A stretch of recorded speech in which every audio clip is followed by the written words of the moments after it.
Angela Samota was born in September 1964. She was the daughter of Frank and Betty Samota, being the youngest of 5.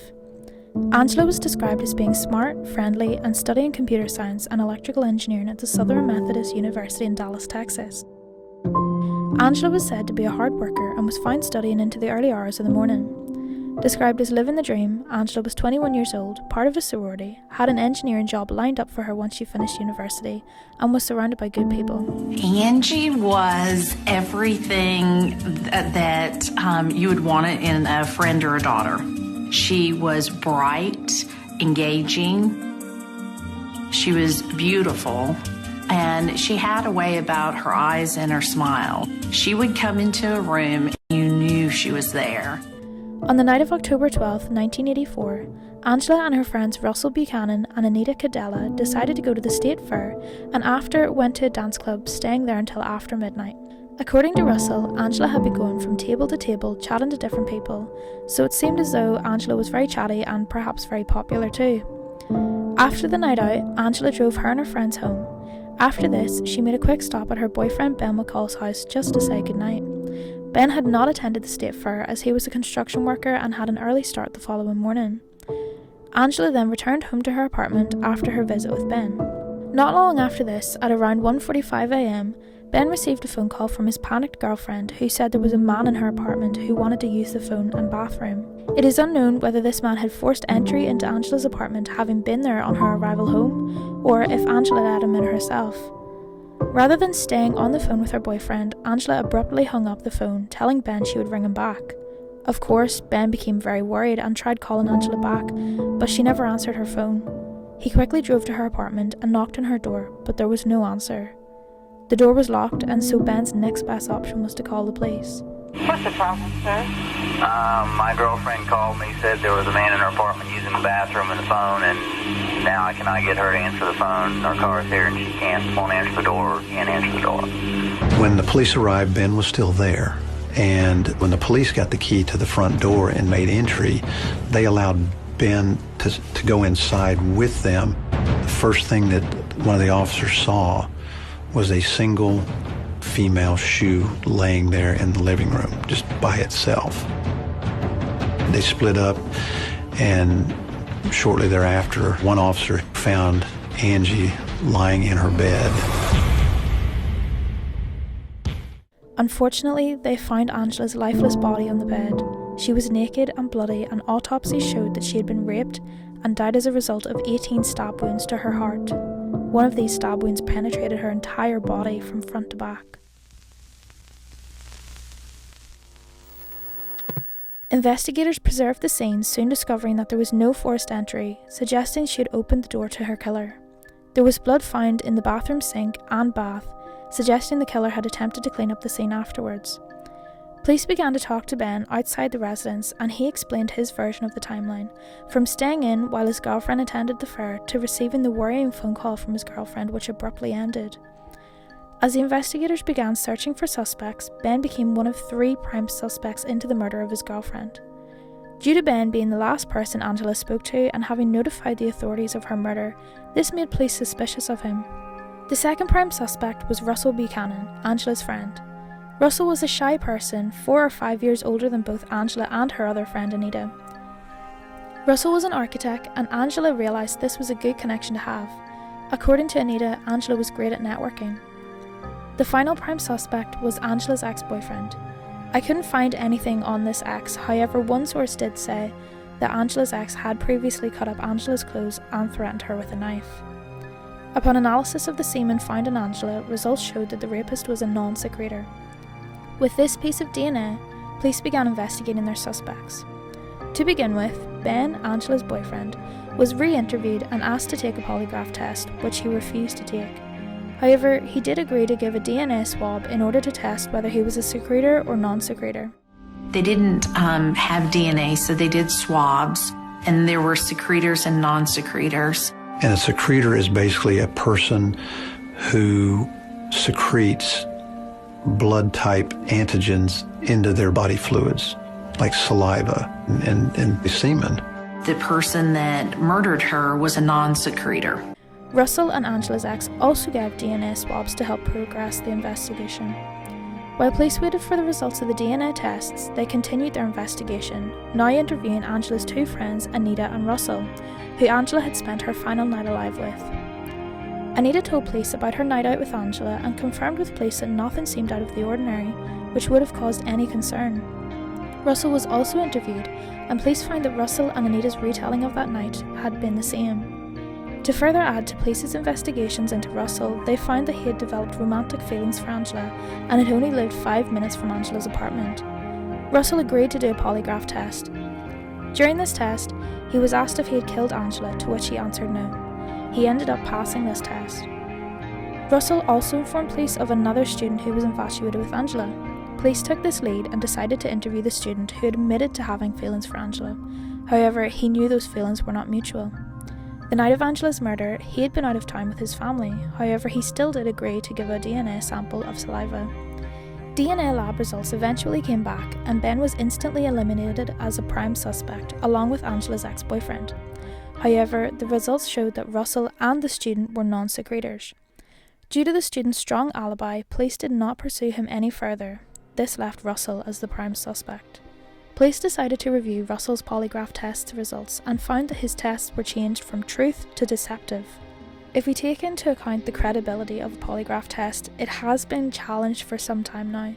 They're not really evidence-based, and people who tend to take polygraph tests can feel quite nervous or anxious, and this naturally increases a person's blood pressure, breathing and sweat, and these are all factors which are measured during a polygraph test. Russell had been asked to take another polygraph test, to which his lawyer advised him not to, and therefore, while he remained a suspect, police had no other further evidence to charge him with the murder of Angela. With this, Angela's case fell cold and there were no more leads.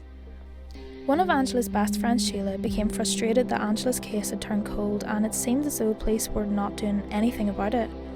Sheila began doing her own research, and she printed out reports of other rape incidences around the time of Angela's murder. However, despite Angela's efforts to find a suspect, police would not cooperate with her. This led Sheila to become a private investigator.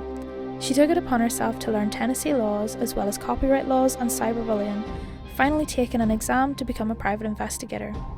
At this point, Sheila was sure that police would have to take her seriously and reopen her best friend's case.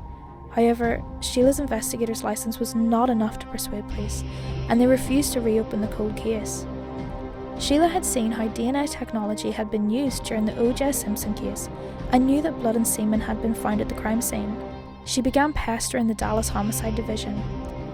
Previous to her phone calls to the Homicide Division, police had initially told Sheila that the rape kit collected from the crime scene, which contained incriminating DNA evidence, had been lost in the Dallas floods, but Sheila didn't lose hope.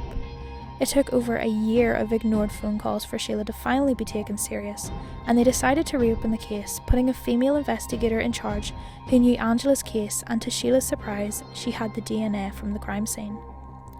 With DNA technology now having been more advanced than it was 20 years prior, investigator Linda Crum was able to run the DNA from Angela's case through the new databases collected over the years.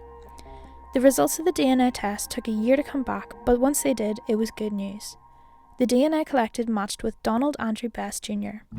At the time of the DNA match, Donald was in prison serving life for a different case of rape, assault and kidnapping.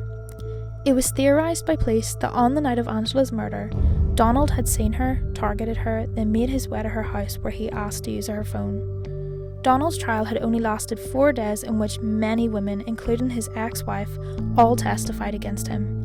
According to Donald's ex-wife, he abused her and her child during their marriage and divorced just 3 years after getting married. With the mounting evidence, it only took the jury within an hour to find Donald guilty. Donald was sentenced to death by lethal injection.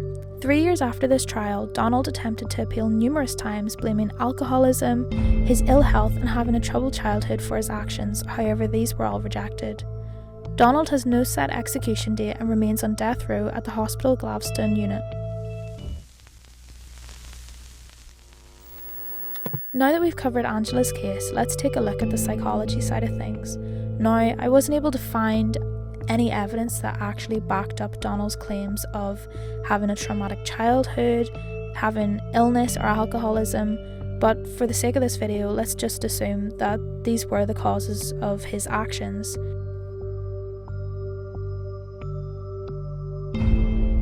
Now, like I said, there was no information on Donald's childhood, but I did read somewhere that Donald claimed that his mum was manipulative and she was an alcoholic. But considering that this was perhaps true, well, a childhood filled with exposure to things such as bullying, assault, or witnessing domestic violence can all lead to behavioural, emotional, and learning problems. This is called adverse childhood experiences, or ACEs. ACEs can be detrimental to the development of a child, not only for their mental health but physical health too. This is because ACEs cause a stress response. If a child is constantly experiencing stress while growing up, this can affect how the brain develops. Those who grow up with ACEs are more likely to develop issues such as depression, coronary heart disease, heavy drinking, and having less education.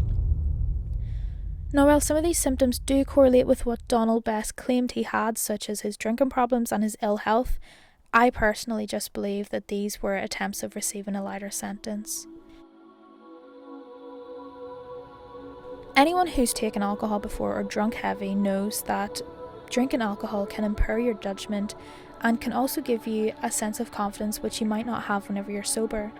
And this can in turn increase the likelihood of violence, such as taking part in risky behaviours. Alcohol can make it more likely that an individual will misinterpret information or behaviour from others, and this is why we see a lot of drunk people fighting in bars.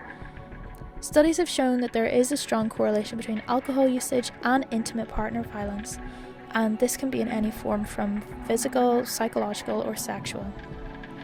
There are many factors which can increase the likelihood of an individual becoming aggressive when they drink.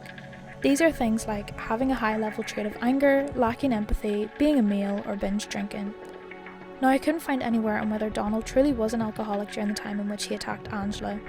However, if he was under the influence, this most likely is what influenced him to follow through with his thoughts.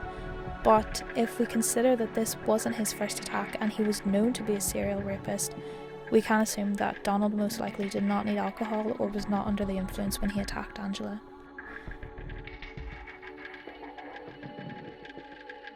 Regarding Donald's claim of ill health, I couldn't find anywhere which specifically indicated whether he meant physical health or mental health, so for the purpose of this video, I will consider his case as a mental health illness. Over the years, there's been a lot of myths regarding mental illness and violence. For example, the media tends to paint the picture of a schizophrenic individual as being murderous, and they kind of paint it out that people who have mental illnesses are more likely to lash out, they're more likely to attack people, and this really isn't the case, and it usually is in a very, very small number of cases, and it can typically be caused by not having the correct treatment. There's maybe something like underlying factors which aren't being looked into, or they're not receiving any medication which is causing these problems. Research is still very vague whenever it comes to understanding the impact that mental illnesses can have on violence.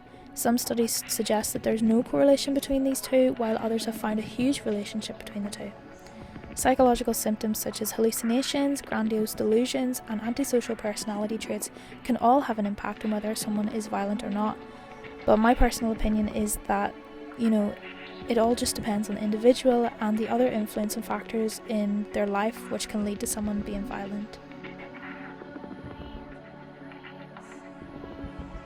Overall, I personally believe that Donald was just a coward who was afraid to face the consequences of his actions. I think that he was trying to find a lighter sentence by blaming his attacks on alcohol, his childhood, and I think he was just trying to paint a picture of sympathy for himself. But DNA technology has been such a blessing for so many of these cold cases from the 70s and 80s, and so many families are able to get closure for loved ones now. And although it has been decades later, it's still some peace of mind knowing that justice can be brought to the perpetrator. If you are interested in finding out more about Angela's case, I did include wee bits from a documentary that I found on YouTube about her, but I will leave the full link down below if you want to watch the full documentary. It's a full recount of what happened from Sheila's point of view, and she tells it herself, so it is quite interesting to watch if you are interested in finding out more about the case. But I hope you enjoyed this video. If you did, make sure to hit the thumbs up button. feel free to subscribe, and hopefully I'll see you in some of my other videos.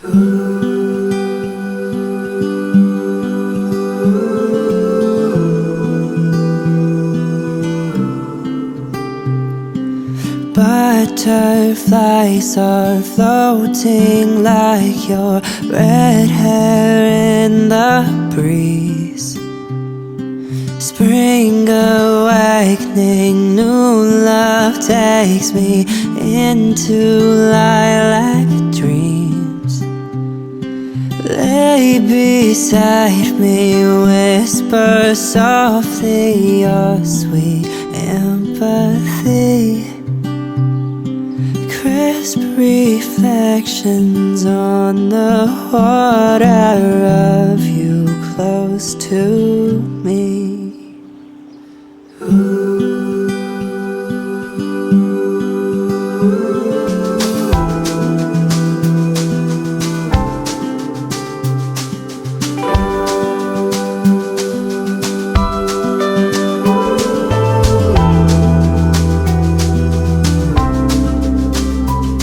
Now you are someone I rely